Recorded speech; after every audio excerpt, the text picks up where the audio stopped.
اب ساری توجہ دینی چاہیے ڈیولپمنٹ کی طرف اور سرمایہ کاری کی طرف۔ تو میرا خیال ہے کہ فیصل واڈا صاحب کو چاہیے کہ اپنے آپ کو ذرا تھوڑا سا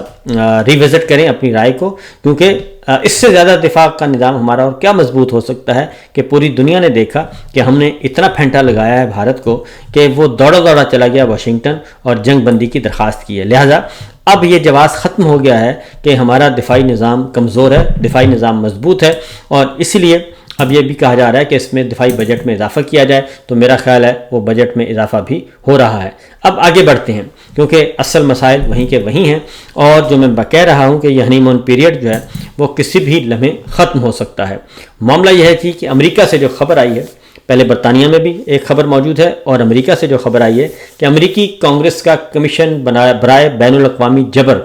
یہ اس نے اب ایک اہم ترین سماعت شروع کر دی ہے، اور یہ کوئی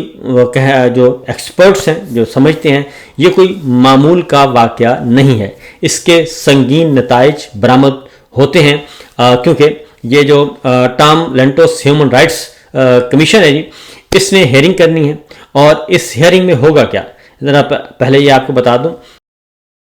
کیونکہ عالمی سطح پہ اس وقت پاکستان کا جو معاملہ ہے، ہم ہیومن رائٹس کے معاملے میں کافی پیچھے جا چکے ہیں، ہم عدلیہ کے معاملے میں پیچھے جا چکے ہیں، میڈیا کے معاملے میں ہم بہت پیچھے جا چکے ہیں، ہمارے نمبرز جو ہیں،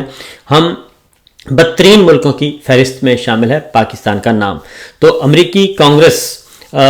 جو ہے وہ اب اس سلسلے میں امریکی کانگریس کا کمیشن برائے بین الاقوامی جبر ایک ہیئرنگ شروع کرنے جا رہا ہے، اور یہ کمیشن ایک قابل احترام دو طرفہ ادارہ ہے جی، اور عالمی سطح پر انسانی حقوق کی خلاف ورزیوں کی تحقیقات کر کے اور جواب دہی کا جو ذمہ دار ٹھہراتا ہے۔ اور اس سماعت کے دوران ہونا کیا ہے، اس سماعت کے دوران گواہ جو ہیں وہ ریکارڈ شدہ گواہی فراہم کریں گے، اور اگر کمیشن کو ثبوت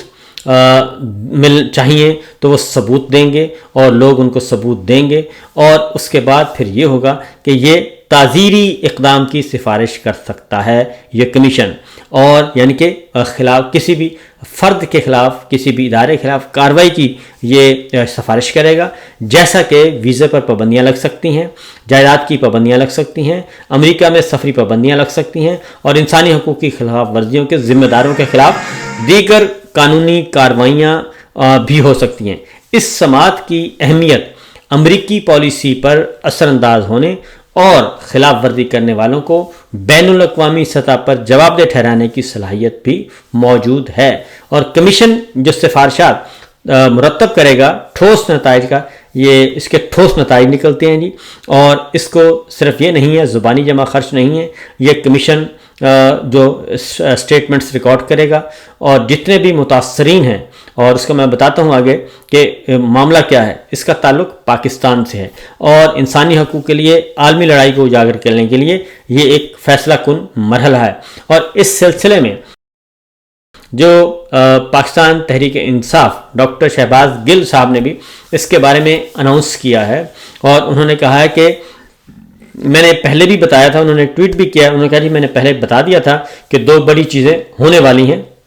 ایک اہم کمیشن میں کارروائی شروع ہو رہی ہے، اور اس میں جن لوگوں پر ظلم ہوا وہ اپنے بیانات ریکارڈ کروائیں گے، جس کی بنا پر مستقبل میں ظلم کرنے والوں کے خلاف امریکہ میں کیسز بنیں گے، ویزوں پر پابندی لگے گی، اور جائیدادیں ضبط ہوں گی۔ اب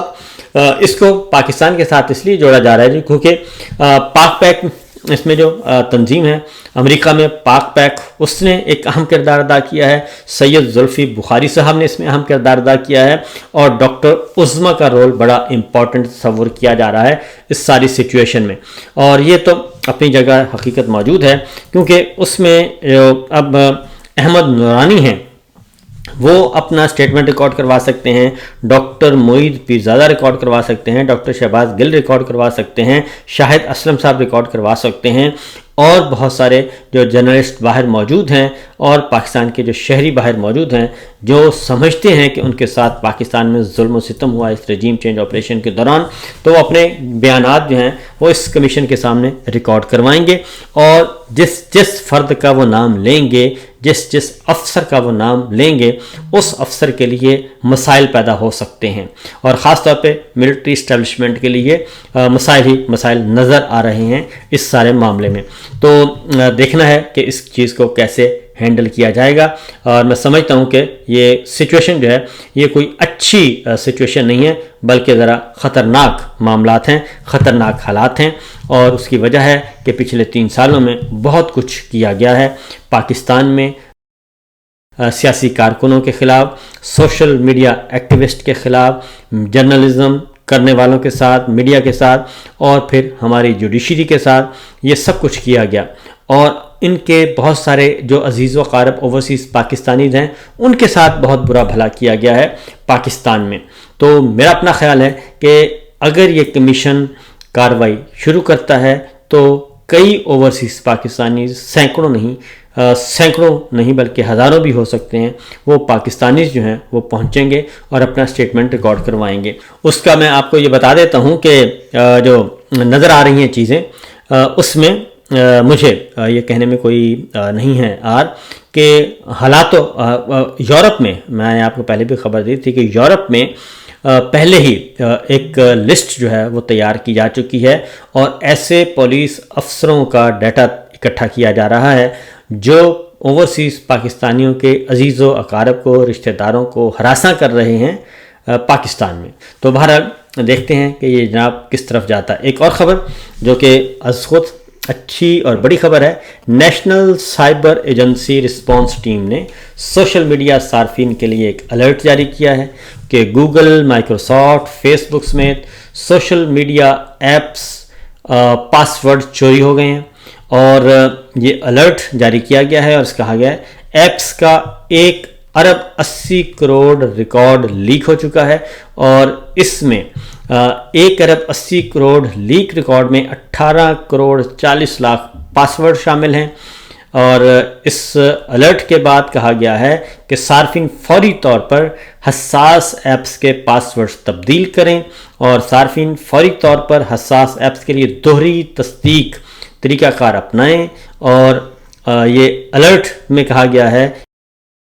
کہ صارفین مشکوک لنکس پر کلکس نہ کریں اور اپنے اکاؤنٹس مانیٹر کرتے رہیں۔ تو یہ ایک کل ہوا تھا، کچھ ڈسٹربنس ہوئی تھی، تو خاص طور پہ ایکس کے صارفین کے لیے، تو آج یہ ایک الرٹ جاری کیا گیا ہے نیشنل سائبر ایجنسی نے۔ تو دیکھنا ہے کہ کتنے اس میں صارفین متاثر ہوتے ہیں۔ البتہ میں یہ ضرور کہوں گا کہ آپ حفاظت کیجئے، اور اپنے جو ڈیجیٹل جو آپ کی پراپرٹی ہے، انٹلیکچوئل پراپرٹی ہے، اس کو سنبھال کر رکھیے، کیونکہ اس میں بھی بڑے بڑے ڈاکے پڑ رہے ہیں۔ ایک دلچسپ خبر جو ہے وہ میں انشاءاللہ اگلے ولاگ میں آپ کے ساتھ شیئر کروں گا کہ میرے ساتھ کیا ہوا ہے۔ اجازت دیجیے، اللہ حافظ۔